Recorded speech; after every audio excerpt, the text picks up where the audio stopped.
Mugira amahoro y'Imana bakurikiye Frere Online TV, Genda Petit Frere wanyu ugarutse, ndaje ngo tuganire mbazaniye inota rya ra major. Mbibutsa yuko niba ukunda umuziki urakanze subscribe, ukaba ufite uburyo bwo gukora practice gukurikirana ibiganiro byanjye, uzasanga ubumenyi shyiraho ari wowe bwari bugenewe. Ikindi kandi uzishimira kuba warakanze subscribe, ntuzabyicuza. Uramba nifuza ko internet dufite twajya tuyikoresha ibyunguka, dushaka ubumenyi bushyashya cyangwa dukorera amafaranga.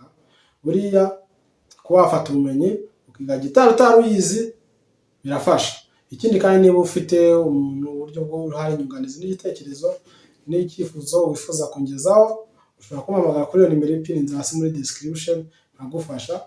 Ikindi kandi nuko mukwiye gukunda umuziki. Reka rero dutangire tureberanire hamwe inota rya ra major.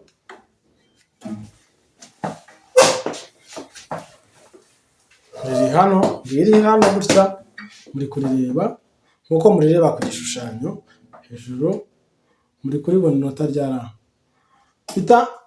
Hari uburyo abantu bayifata gutya, ariko genda ndashaka ko muyiga kuyifata gutya.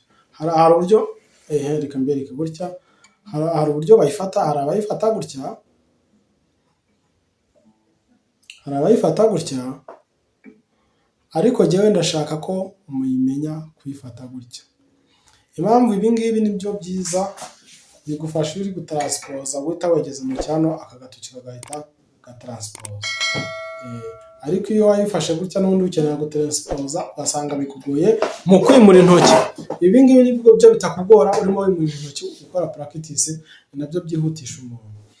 Ikindi kandi iri nota rya ra muri kureba gutya, umurya wo hejuru ntabwo tuwucuranga, ducuranga duhereye kuri uyu wa kabiri. Kubibona noneho hano mu ntoki, iyo wowe ukoresha uburyo bwo ucurangisha izi ntoki ebyiri gusa, kumanuka kane uzamuka gatatu. Ibindi tuzabyiga ubutaha. Hari ubundi buryo bwinshi umuntu agenda acurangamo agenda abisobanya kugira ngo biryohere amatwi, ariko reka tureberere hamwe ubu ngubu buryo.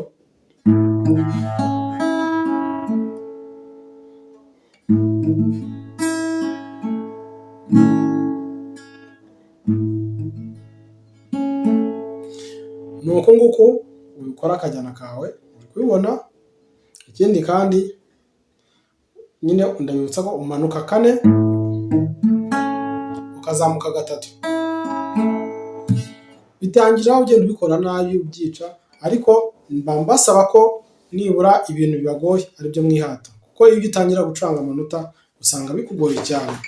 Rero iyo ukoresha izi ntoki zose, iyo aribwo buryo ushaka kujya ukoresha izi ntoki zose, uhera aha ngaha n'undi ni kwa kumanuka kane uzamuka gatatu.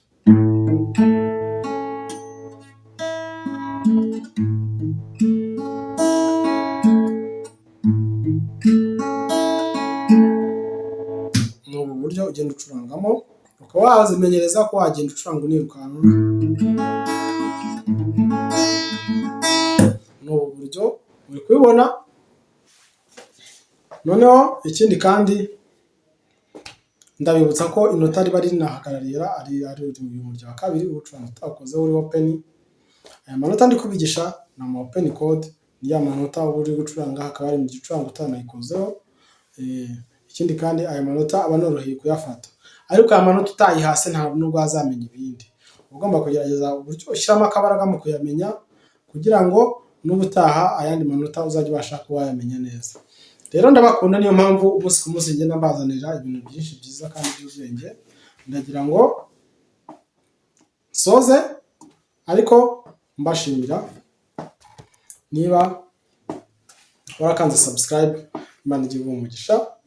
Rero ndari ku bwanyu, ntuzacikwe na episode y'ubutaha. Imana ibahe umugisha, mugire ibihe byiza, murakoze.